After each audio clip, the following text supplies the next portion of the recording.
Hey guys, welcome to back again and my name is Shanky and you watching MR rider 390। So guys यार, आज मैं अपनी bike को सबसे पहले तो वॉश करवाने आया हूँ क्योंकि ये बहुत ज़्यादा गंदी हो रही है। ये व्हील चेक करो, पूरी गंदी हो रही है और इसीलिए मैं इसको सबसे पहले वॉश करवाने आया हूँ। उसके बाद मैं इसके डिटेल्स के बारे में बताऊँगा, जैसे कि इसके फीचर 390 में क्या क्या फ़ीचर आते हैं और इसकी क्या पावर है, कितनी पावर है, सर्विस कॉस्ट कितनी है इसकी, फर्स्ट सर्विस में कितना खर्चा है, ये सारी चीज़ें डिटेल में मैं आपको बताने वाला हूँ। तो व्लॉग को पूरा वॉच करना और गाइज इसके बारे में मैं पूरी डिटेल आपको दूंगा।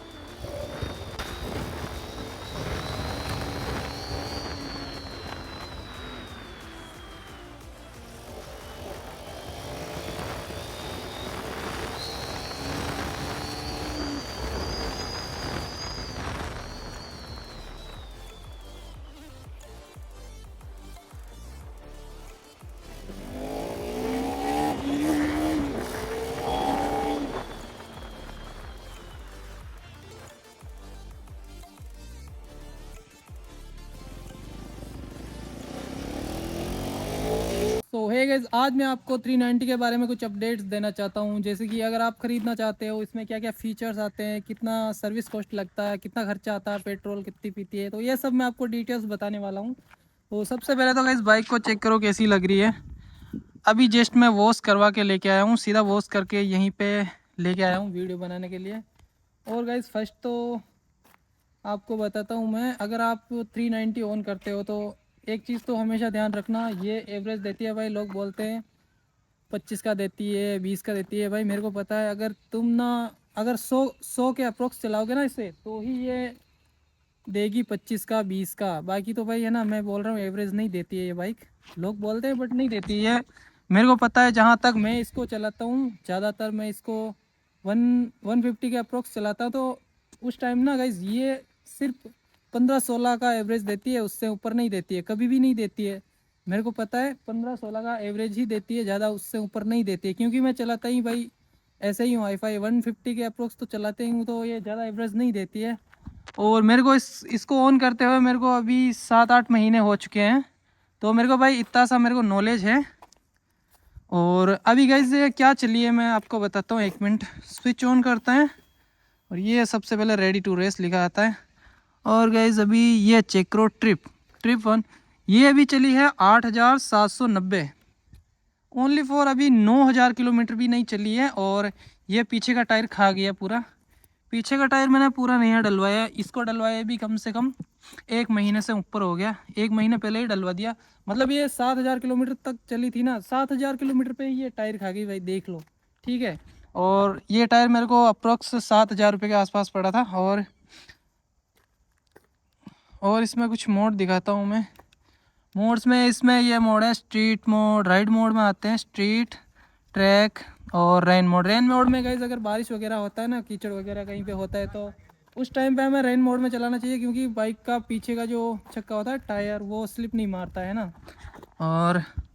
और इसमें ये स्ट्रीट है जैसे नॉर्मली हम चलाते हैं। और ये ट्रैक मोड है, अगर हम और मतलब ओवर स्पीड करते हैं अच्छी बाइक को, मतलब फुल परफॉर्मेंस में अगर भगाना चाहते हैं, इसकी पूरी पावर ऐसे पावर दिखाना चाहते हैं, तो गाइज उस टाइम पे ना इसको ट्रैक मोड पे डाल के एमटीसी ऑफ करके फिर चलाओ, बहुत तगड़ी चलेगी। और उसके बाद ये है एबीएस गाइज, इसका है ना सुपर मोटो, मतलब एबीएस आप पीछे का और आगे का ऑन ऑफ कर सकते हो। आपके पास ऑप्शन है, अगर आप पीछे का चाहो तो पीछे का ऑन कर सकते हो, ऑफ कर सकते हो, और आगे का चाहो तो आगे के ऑन ऑफ कर सकते हो। और उसके बाद ये एमटीसी, जिसके बारे में मैंने अभी आपको बताया, ये एमटीसी ऑफ करने के बाद टायर स्लिप करता है। मतलब अगर आप थ्रोटल ज़्यादा दोगे तो टायर बहुत पावर निकालता है और बाइक पावर कट नहीं करती है। और अगर ये ऑन होता है, जैसे कि अभी ऑन है, तो ऑन करते हैं तो उस टाइम पे ना ये बाइक, अगर आप थ्रोटल मतलब पूरी पावर के साथ इसको भगाने की कोशिश करोगे तो ऐसे ही पावर कट कर देगी, बिना बात के ही पावर कट कर देगी। क्योंकि ये ना, कोई अगर नया बंदा है तो इसमें ये फीचर अच्छा है, क्योंकि अगर कोई नया बंदा है ना, तो ये एमटीसी का काफ़ी काम आता है। कि क्यों, क्या कहीं बहुत बार ना क्या होता है कि हम किसी नए बंदे को 390 दे देते हैं, और ये बहुत पावरफुल है भाई, सेकंड गियर में ही उठने लगती है ऊपर से। तो इसीलिए ये ऑप्शन मेरे को काफ़ी अच्छा लगा, क्योंकि अगर हम किसी बिगनर को देते हैं, नए बंदे को, तो ये काफ़ी अच्छा सिस्टम है। ठीक है, इससे कोई बाइक को मतलब एकदम से ऐसा नहीं कर पाएगा। और उसके बाद मैं दिखाता हूँ आपको, एक इसमें आता है ये cruise control. Guys cruise control में ना अगर आप चाहो तो बाइक को मतलब रेस सेट कर सकते हो। जैसे कि अगर आपने किसी नए बंदे को दे रहे हो या कोई आपका दोस्त है जैसे उसको अगर इसी स्पोर्ट्स बाइक का कोई नॉलेज नहीं है, जैसे वो नॉर्मल 100 सीसी की बाइक चलाता है, तो उसको अगर आप दे रहे हो तो आपको कोई डर नहीं रहेगा, क्योंकि आप यहाँ पर रेस सेट कर सकते हो। जैसे मैंने ये क्रूज़ कंट्रोल है, ये स्पीड कंट्रोल है, ठीक है। स्पीड कंट्रोल जैसे अभी ये देख रहे हो, ये 20 किलोमीटर।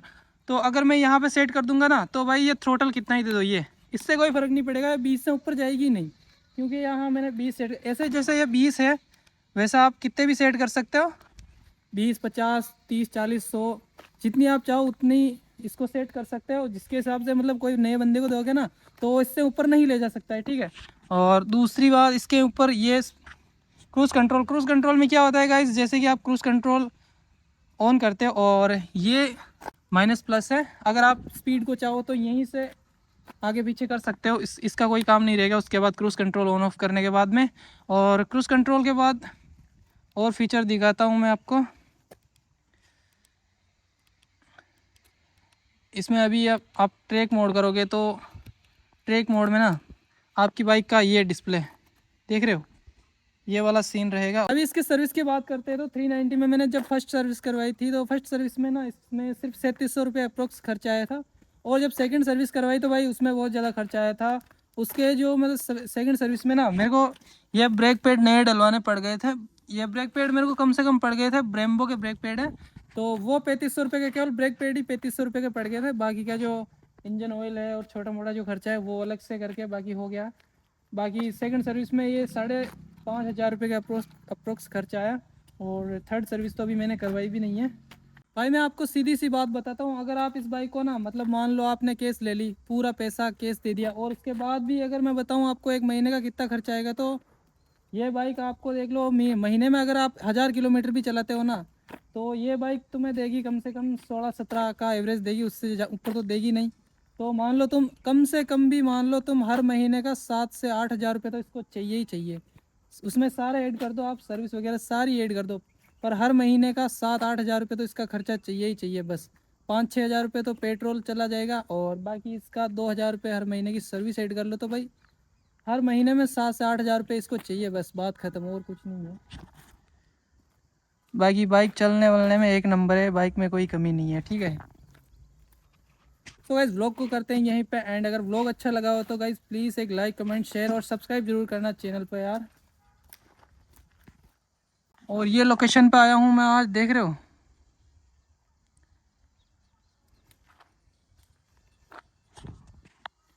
सो बाय।